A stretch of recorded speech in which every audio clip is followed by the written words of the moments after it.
アンニョン、パックンです。その日、大学の食堂、隣の韓国人留学生がレジで、すいません、お水ください、と口にした瞬間、僕の背中がゾワッと電流が走りました。お水レジの日本人店員さんは無表情なのに、その沈黙が全て物語っているようでした。多分、その頭では、韓国の方なんだなって思っていたでしょう。9年間日本に住んだ僕でも、ふっとした時に滲み出る母語の匂い、この動画ではそんな韓国人っぽさがバレる日本語7選を教えます。あなたのきっと、これ韓国人言ってそうと笑いながら言葉の奥深さにゾクッとすると思います。まず一つ目はですね、つ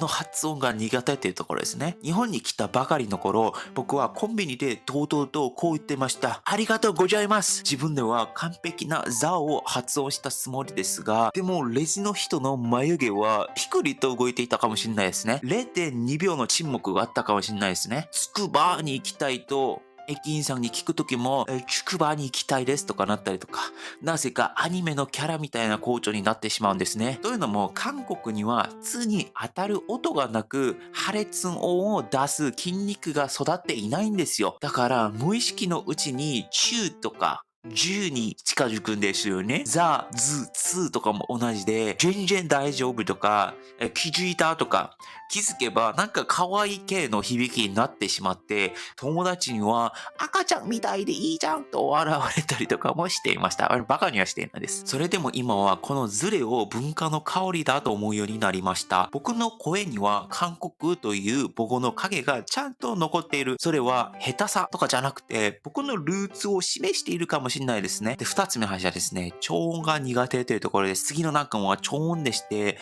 大阪は大阪とか、今日は東京とか、京都は京都とか、最初の頃は全く気づかず、堂々とラーメン美味しいですねと言っていました。友達が笑いをこらえて、ラーメンねと訂正してくれた時に、顔が一気に熱くなっていました。韓国語には棒を長く引き伸ばす概念はほとんどないんですよ。だから、おじいさんとかおばあさんとかコーヒーとかこういうの難しいんですよ。耳で聞くと同じに聞こえるから脳が勝手に省略してしまうんですね。一番恥ずかしかったのは京都旅行楽しみみたいなとこ言った時に友達がクスッと笑って京都ね旅行ねと返してきた瞬間まるで地面に小さな落とし穴ができたような感覚でした。で、3つ目はですね、韓国語特有の抑揚があります。これ、9年経っても完全には消えない抑揚の癖なんですが、韓国では文末で文の最後で音が上下に揺れることが多いんですね。例えば、なあ、여기 갔는데みたいな感じで、こうやって揺れるんですよ。日本語でもつい、したんだけど、みたいな感じで、なんかちょっと変になっちゃう場合があります。自己紹介するときも、最初の頃は、私は韓国人です。みたいに、ちょっと高く上がったりとかするんですよね。いや、そうすると韓国人っぽさがもう全然出てしまって、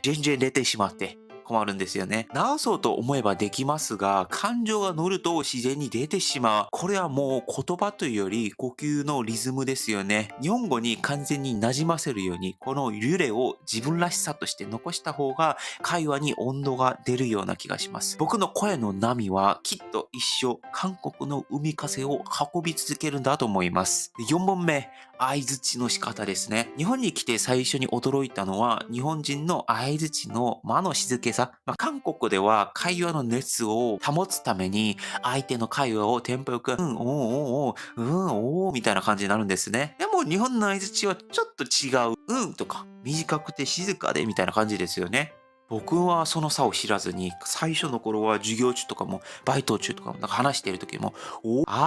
みたいに反応していました。これが日本語の会話に混ざると、一瞬でもう韓国色が強まるんですよね。皆さんもよく観察すると、韓国語の方が何か自分がこうやって言ったら、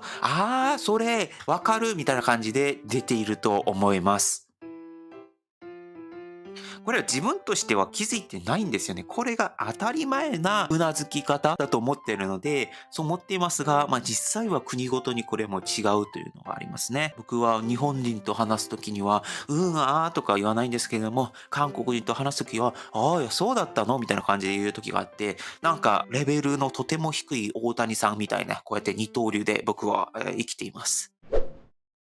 で、5番目の話はですね、カタカナ語のズレですね。韓国にも外来語は山ほどありますが、日本のカタカナ語と微妙に違うんですよ。そのせいで同じ単語を話しているつもりでもずれる瞬間があるんですね。例えば、ハンバーガー、韓国語ではヘンバーガーですよ。伸ばさずに言うんですね。そしてシャワーはシャワーだったりとか、ハムスターはヘムスターだったりとか、日本の人からすると、なんか違うぞって感じるんですけども、観光では意味はちゃんと通じる。日本人の話してて、ヘンバーガーとか言っても、通じっちゃ通じるんですよね。ビュッフェのとこも、韓国ではビュッフェというので微妙に違うんですし、日本の方ってビュッフェのことをバイキングという言い方もするじゃないですか。韓国でバイキングと言ったら、テーマパークでこうやって揺れるみたいなこと、乗り物を想像しちゃうので、解析の話してんのって勘違いされることもあります。こういうズレは地味に日常会話の中で正体を表してくるんですね。形成されるたびに少し恥ずかしいんですけれども、同時に文化の翻訳の瞬間を感じられて面白い瞬間でもあります。日本人の方はこうやって翻訳して、こういう考え方でハンバーガーと言ってるんだ。韓国の方はハンバーガーって言っちゃうんだっていう違いがあるんですね。で、6番目はですね、言葉の使い方ですね。韓国で直訳すると、日本語では少し変に聞こえることが多いんですね。例えば、日本語ではショックを受けるなんですけれども、これ韓国語ではショックをもらうって感じになるので、受けるともらうって微妙に似てはいますが、その感覚としては違うじゃないですか。そういった形があります。あと、スノーボードに乗るとか、滑るじゃなくて乗るとかだったりとか、目玉焼きは韓国では卵フライだったりとか、雨が降るも雨が来るとか言ってしまったりとか、これ全部頭の中で雨が来ると言おうとしたけど、日本語では雨が降るだから言う時は日本語を振るみたいな感じで、この翻訳を皆さんと話してる時、この頭の中で急いで動いてるんですね。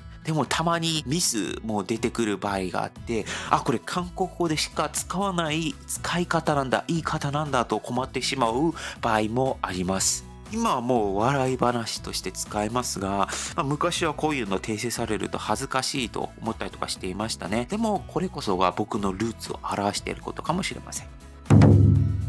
で、最後7番目はですね、一人称が苦手ってところで、これに苦労する外国の方、本当に多いと思います。日本語を学び始めた時、自分の呼び方、相手の呼び方っていうのは大変でした。そしてこれは今までも大変です。俺、僕、私、あたし、わしとか、お前、あなた、君、貴様だったりとか、韓国では I am の I、ちょ、だぐらいで終わるんですけれども、日本語だと場面とか相手との関係値だったりとか、今どこにいるのかまで考えてから使わないといけないんですよね。俺はご飯が好きでみたいなこと言ったら、仲良く人からするとドン引きする場合あるじゃないですか。でもこれ僕は俺が正しい使い方かなと思ってるんですけども、第三者からしたらただ単に分かってないだけじゃないですか。でもその相手の方はこの人が自分のことを生きてる人とか舐めてるかなみたいな感じで受け取られる場合もあって、これ気づかないうちにお互い勘違いしてる場合があるんですよね。逆に仲良いのに私とか言ったらなんか急に距離感取られちゃりだったりとか、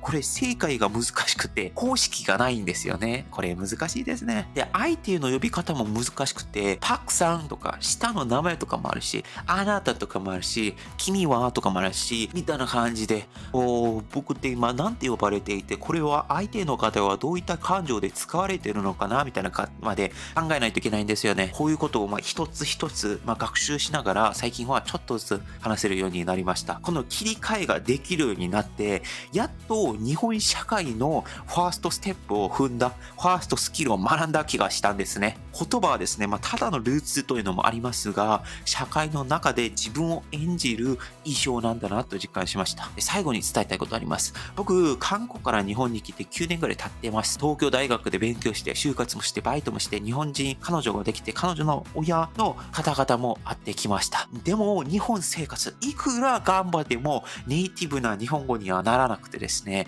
東京とか言って、えという顔をされたりとか、もう一言の音のズレで出身も背景もバレてしまう。昔はちょっと悔しかったりとかしたんですが、今はそれもそれでいいんじゃないかなと思ってしまいます。なぜならこの違和感の中にこそ自分の物語が詰まってるかもしれないと思ってるんですよね。この動画で伝えたかったのは、韓国人が努力しても完全に消せない母語の匂いは欠点じゃないというところであって、むしろそれは文化と歴史が滲み出た美しいノイズ、美しいスパイスであって、僕はパクという一人の人間として自分の言語を喋っているというところですね。もしあなたの周りの外国人が少し変な日本語を話してたら、こう思ってみてください。そこにはその人が歩いてきた道が刻まれているということです。はい、以上、パクンでした。アニョー。